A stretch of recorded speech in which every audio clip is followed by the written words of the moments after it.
The XFL coming out with this huge announcement, it's not just big for the XFL, but I think it's big for the sport of football in general. You don't make a move like this if you're just planning to stick around for a couple of years. They want to be in it for the long run.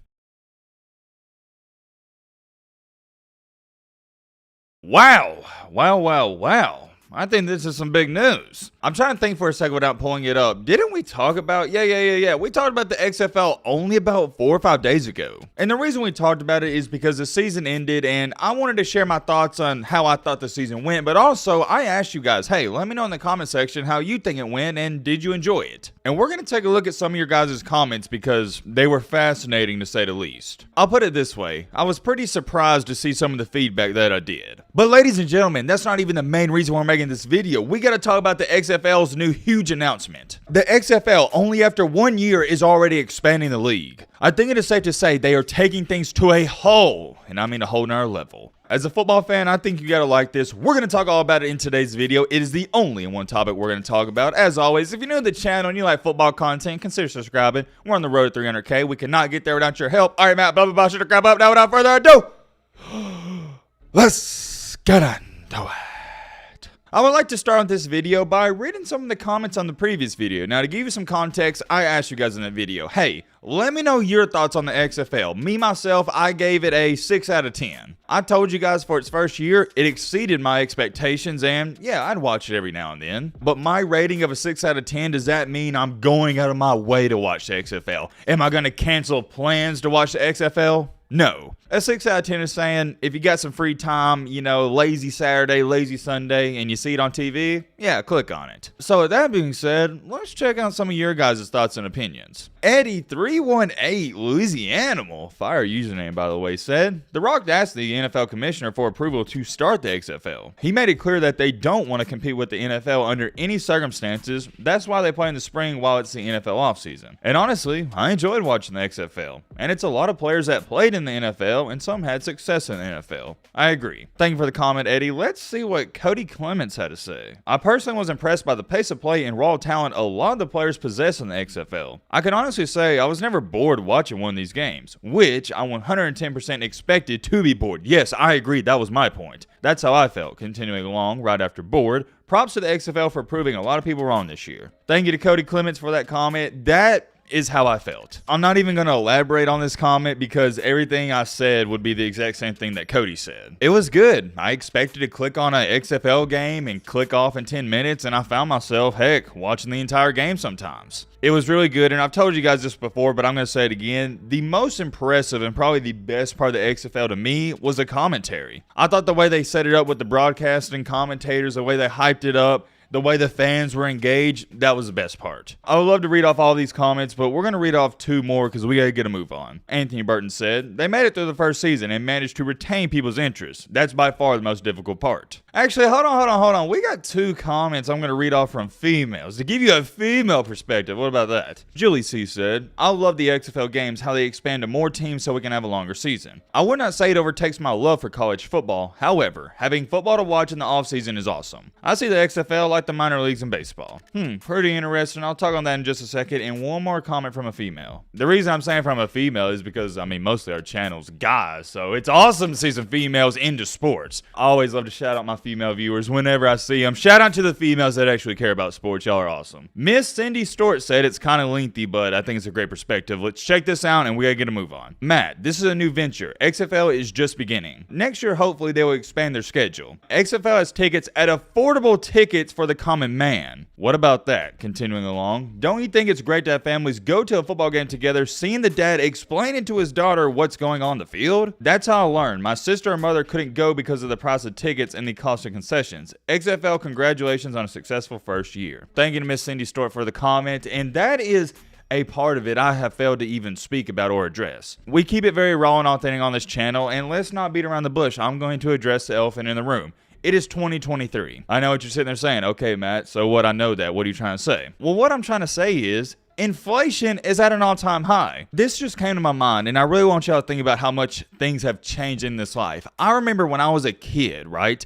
My grandparents would pick me up from school, and they would give me $1 after school, and that was enough for me to walk into a grocery store, or not a grocery store, my bad, the gas station, and get a Coke and a candy bar, like a Zero bar, a Hershey's bar, a Kit Kat. I could get both of them for $1. In 2023, you can't even get a Coke for $1 or a candy bar. A Coke and a candy bar at a gas station is probably what, guys? $4.50, $5? And that is just a personal experience that comes to my mind. The one downside I hate about sports nowadays is only the rich and only the wealthy people are going to these games. Your average people out here, your average working class man or woman, they can't afford to go to college games. They can't afford to go to NFL games. The ticket prices are unreal alone, but besides that, what really gets you is parking and the concession stands. 2 months ago, I took my brother to the SEC championship, not football, but the basketball championship with Alabama and Texas A&M. It was in Nashville, Tennessee. You already know the tickets, they're expensive alone, but no lie, a pretzel at the concession stand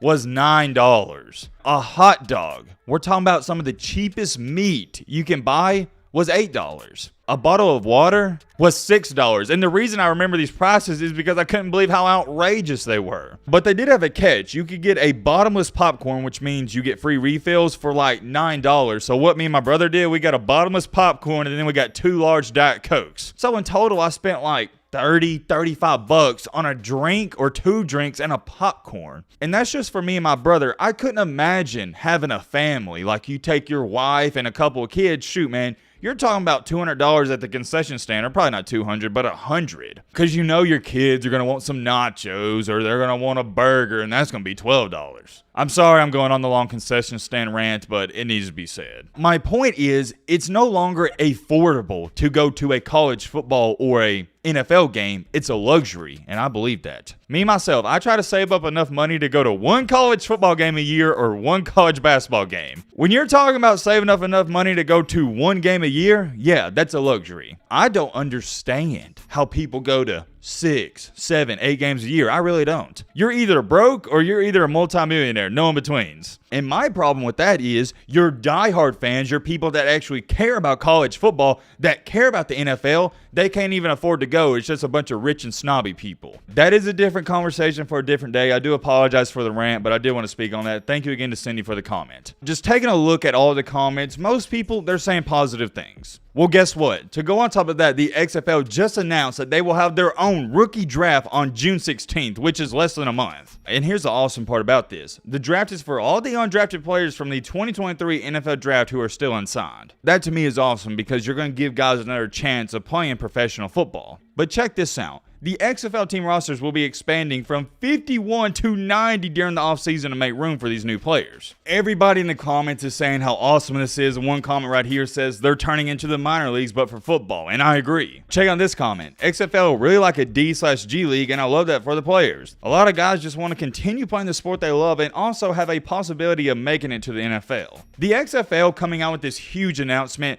it's not just big for the XFL, but I think it's big for the sport of football in general. To me at least, and I could be wrong on this, but to me, the way I'm looking at it is, they're telling the rest of the country, the rest of the world, hey, we're not just some one-hit wonder, we're here to stay. You don't make a move like this if you're just planning to stick around for a couple of years. They want to be in it for the long run. And the way I'm starting to look at it is just like a lot of these comments said. The XFL is turning into the G League or D League, whatever you used to call it. The XFL is seemingly the minor league to the NFL. When you think of the XFL now, at least for me, I think of, hey, this guy's a good football player, but he's not quite good enough for the NFL. This is a place where guys that are getting cut from NFL teams, they can revive their career. Because I guarantee you, all these guys that are on practice squads in the NFL, bouncing from team to team to team, getting traded for a Gatorade vending machine, They much rather play for an XFL team and dominate and be a star player. This is now a viable option for guys to go to and make, what do they make? Isn't it like 70, 80,000 a year? I believe XFL players do make something around that spot, but also you can land some sponsorships if you're one of the best players. And plus, you'll be getting to play the game you love. I don't care who you are. Nobody wants to be a bench player in the NFL. You want to play the game. That's what you work for. This is also reminding me of like a last chance, last opportunity for players as well. And now with them expanding their rosters from 51 to 90,